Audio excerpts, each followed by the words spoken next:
¿Qué pasaría si pudieras destruir el origen de tu sufrimiento?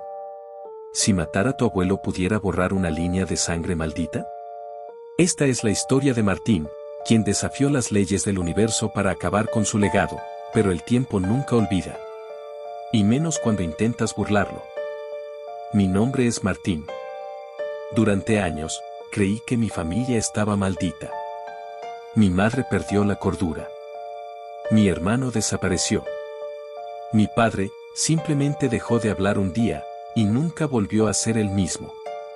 Pero no era una maldición. Era él. Mi abuelo, Augusto. Un científico brillante, decían. Fundador de un laboratorio privado. Donador en hospitales. Un ángel para la comunidad. En casa, era otra cosa. Callado. Frío. Siempre escribía, siempre tomaba notas. Hasta de nuestras pesadillas. Con los años, comenzaron los rumores. Que hacía pruebas con animales, y luego con personas. Un mendigo apareció muerto frente a su casa, con el cuerpo torcido, como si lo hubieran exprimido por dentro. Un niño del vecindario desapareció, después de entrar a jugar al jardín trasero. Nunca se pudo probar nada. Cuando murió mi abuelo, ningún familiar lloró por él. Nadie quiso su casa. Ni mi madre, ni mis tíos. Yo no quería nada de él. Pero algo me llevó hasta allí. Cuando llegué a su casa, sentí que algo me observaba. Descubrí su sótano. Una pared falsa. Un pasillo húmedo. Olor a sangre vieja. Y en el centro, una máquina. Hecha con metal, agujas y cables conectados a bolsas de sangre. Pero no sangre cualquiera. Sangre familiar. En un rincón encontré una cápsula rota. Adentro, una manta con el nombre de mi hermano desaparecido. Tomás. Estaba vacío. Pero las paredes tenían marcas de uñas. Después vi las grabaciones. Mi madre llorando, atada a una camilla. Le decía que algo en el espejo la observaba. Y él, tomaba notas. Decía que la sangre es memoria. Que solo el dolor puede hacer retroceder al tiempo. Así que nos convirtió en piezas. En sacrificios. Martín tragó saliva. Sabía lo que venía. Pero necesitaba oírlo. La grabación seguía. Mi abuelo decía, no construí la máquina para viajar, ni para jugar con el tiempo como un niño curioso. No se trataba de volver al pasado. Se trataba de doblarlo. Quebrarlo, hasta que me obedeciera. Dicen que alterar la línea temporal tiene consecuencias. Lo sé. Yo las vi. Las creé. Pero si el precio era perder mi nombre, mi rostro, incluso mi sangre, entonces valía la pena. Porque solo quien controla el tiempo, puede reescribir su maldición. Martín pausó la grabación. Miró la máquina en el sótano. Era una monstruosidad de tubos oxidados, engranajes extraños, y una silla cubierta por correas de cuero. Una esfera de cristal colgaba sobre la máquina, como un ojo muerto. Bajo el suelo, había compartimientos sellados con símbolos antiguos. La energía no venía de electricidad. Venía de la propia sangre del viajero.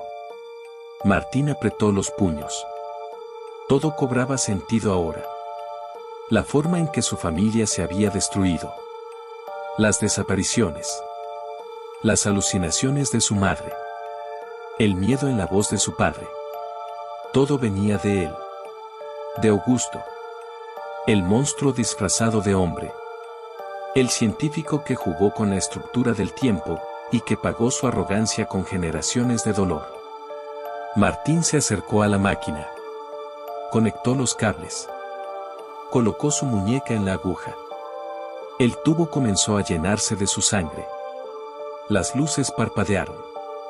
Y la pantalla del dispositivo proyectó una fecha en rojo. Destino cargado, 1965.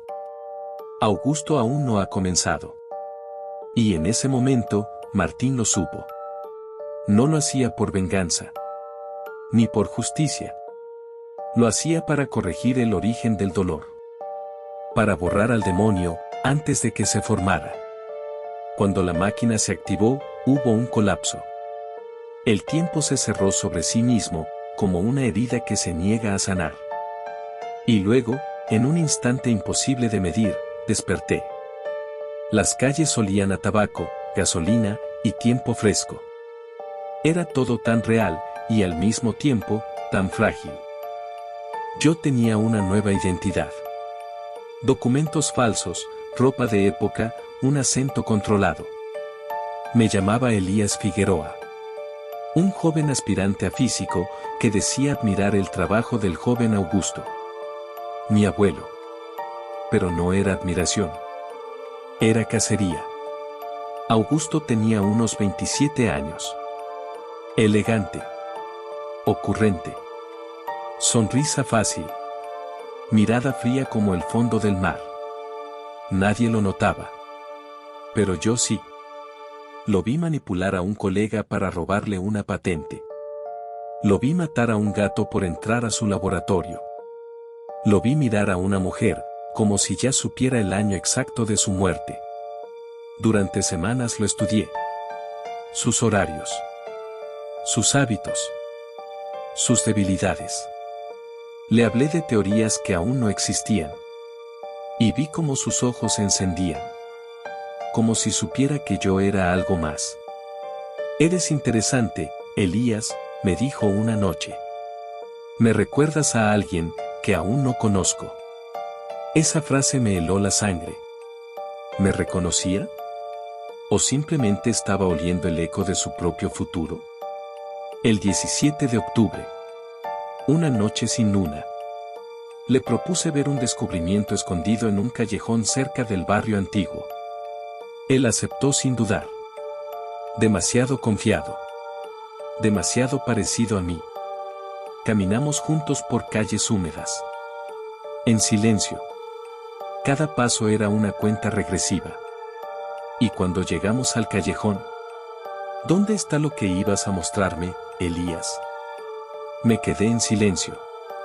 Saqué el cuchillo. Brillante. Limpio. Esperando. Como si ya supiera que su destino era esto. Perdóname, susurré. Él se giró justo a tiempo para ver la hoja. Y entonces ataqué. 1, 2, 3 veces. No gritó. No pidió ayuda. Solo me miraba. Con rabia. Con decepción. Como si yo le hubiera robado algo sagrado, su derecho a convertirse en monstruo. Lo apuñalé en el estómago. En el pecho. En el cuello. Hasta que sus ojos se abrieron de par en par, y ya no parpadearon más. Cayó sobre sus rodillas. Luego de espaldas. Un charco oscuro empezó a expandirse bajo su cuerpo. Casi negro. Como tinta. Como tiempo derramado. Mis pies estaban cubiertos. Me agaché para cerrar sus ojos. Pero no pude. No querían cerrarse. Y entonces lo sentí. Un zumbido. No en el aire. En el mundo. Como si el tiempo mismo se hubiera estremecido.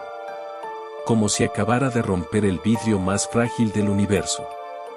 De pronto, una sombra se proyectó sobre el callejón. No había nadie. Pero el reflejo seguía allí. Una figura alta. Con mi forma. Observándome. Sin ojos. Me quedé allí, jadeando. Temblando. Mirando a mi abuelo muerto. Mi enemigo. Mi padre simbólico. Mi otro yo. Y solo una idea me cruzó la mente, más fuerte que el miedo, más fuerte que el remordimiento. Si lo maté en el pasado, ¿por qué aún sigo existiendo? Martín regresa a su tiempo. Pero algo es distinto. Su reflejo está borroso. La gente a su alrededor lo mira con extrañeza, como si no lo reconocieran. Un día va al banco. Le dicen que no existe ningún registro. Su nombre no aparece en ninguna base de datos. Llama a su madre. Ella responde con voz confundida. ¿Quién eres? Martín empieza a notar cambios físicos. Su huella digital ya no lo identifica. Corre al baño. Se mira al espejo. Al principio, el reflejo responde con normalidad. Pero al girar la cabeza, el reflejo sigue mirándolo de frente. Parpadea una vez. El reflejo no lo hace. Empieza a hablarle. Tú no perteneces aquí. Martín trata de ignorarlo. Se convence de que es estrés, culpa o una alucinación por el viaje. Pero las cosas siguen cambiando sutilmente. El reloj se detiene cada vez que lo mira directamente. La luz parpadea solo cuando está solo. Los sonidos del exterior se distorsionan, como si el mundo hablara un idioma invertido.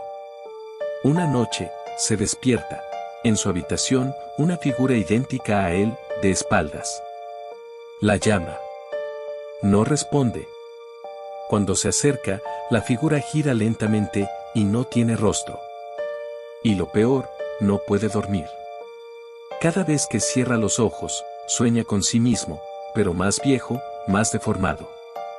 Como si estuviera descomponiéndose en el tiempo.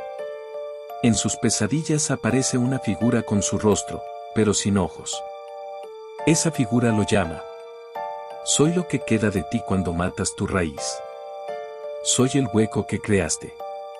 Y necesito un cuerpo. Martín se obsesiona con encontrar respuestas. Vuelve a la casa de su abuelo. Encuentra un segundo cuarto secreto. Allí hay otra máquina, pero está encendida. Y frente a ella, una silla vacía, manchada de sangre. En una cinta de audio final, la voz de Augusto lo explica todo. Cada vez que matas tu origen, el tiempo crea un hueco. Ese hueco necesita llenarse. No desapareces. Te reemplazas. Pero el reemplazo, no eres tú. Martín ve algo moverse detrás de él. En el reflejo de la máquina, una versión suya sin rostro, camina hacia él. Intenta escapar. Corre por su casa. Pero cada vez que abre una puerta, aparece en un momento distinto. El tiempo se ha roto. Vive su infancia, su muerte, su presente y su vejez, al mismo tiempo. En cada escena, el rostro de su abuelo lo observa, pero con su propia voz dice: ya no eres Martín. Eres el eco de una decisión imposible. Y el tiempo quiere volver a cerrarse. Martín deja de hablar. Su voz se borra. Nadie lo recuerda. Vive escondido, en los márgenes de la existencia. Ve a la gente, pero nadie lo ve a él. Ya no siente dolor. Solo una presión extraña dentro del cráneo, como si alguien estuviera rasgando su mente desde adentro. Cada vez que respira, escucha otra voz hacerlo también, desde su garganta. Una noche se despierta, con las manos cubiertas de sangre. Frente a él, el cadáver de un hombre idéntico a él, atado, con los labios cosidos, y los ojos arrancados. ¿Era él? ¿O lo fue? En la pared, escrito con sangre: el cuerpo es solo un traje. El tiempo elige quién lo usa.